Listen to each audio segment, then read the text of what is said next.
Today, we're going to dig deep into India's agricultural policy. We're looking at a huge shift in how the nation is planning to cultivate a more secure future, not just for its food supply, but for its farmers as well. So let's get right into it. You know, this image and the powerful quote next to it, it just hits you, right? It really captures the fundamental truth of what we're talking about.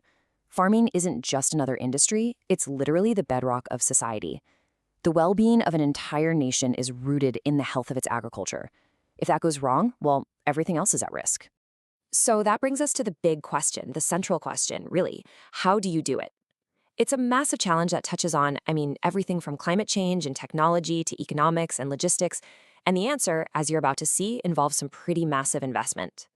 Take a look at this number, 11,200 crore rupees. Now, for anyone not familiar, a crore is 10 million. So yeah, we are talking about a significant amount of money. And get this is the budget for just one single umbrella scheme called the Krishi Unnati Yojana for the 2026-27 fiscal year. It just gives you a sense of the sheer financial scale we're dealing with. So where is all this money actually going? Well, from that huge, big picture budget, we're going to zoom way in on a new, very focused strategy. Because look, as any farmer on the planet will tell you, every great harvest begins with the potential that's locked inside one single high-quality seed. The government's latest budget, it really signals a clear shift in thinking. Instead of just these broad, sweeping programs, we're now seeing the launch of these highly specific, targeted missions. Each one is designed to tackle a very particular challenge within the agricultural sector.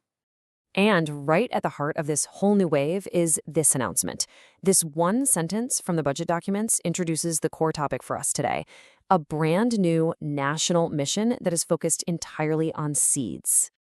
So what is this seed mission all about? What's it trying to do?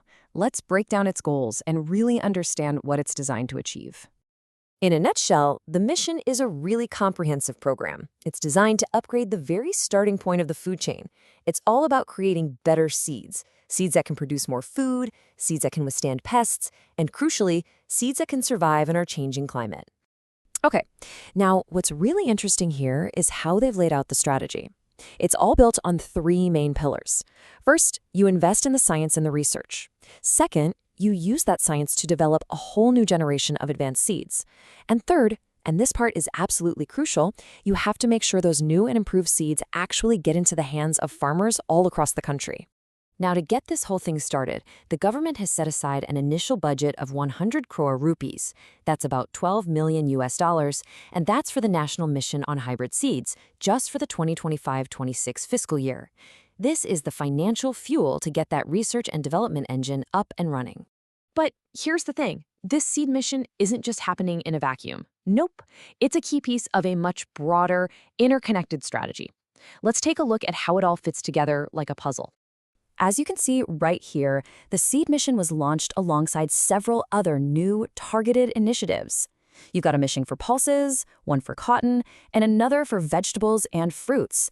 And each one has a pretty significant budget. This shows a really clear pattern: targeted investment in specific, vital crops. And this chart, it really drives the point home. It shows the relative financial priorities among these new missions. While that 100 crore for the seed mission is a lot of money, it's clear that getting self-sufficient in pulses is a massive priority, receiving 10 times that amount. All these missions are really designed to work together to strengthen the entire agricultural system. So where do all these missions fit into the grand scheme of things? Well, many of them, like the new mission for vegetables and fruits, get integrated into these larger umbrella schemes, like that Krishi Unnati Yojana we talked about earlier. This approach helps make sure all these different efforts are coordinated and working towards the same big goal: developing agriculture and, of course, increasing farmer income. All right, now we get to what might be the most important part of this whole story. Because this isn't just about announcing new missions or throwing more money at a problem.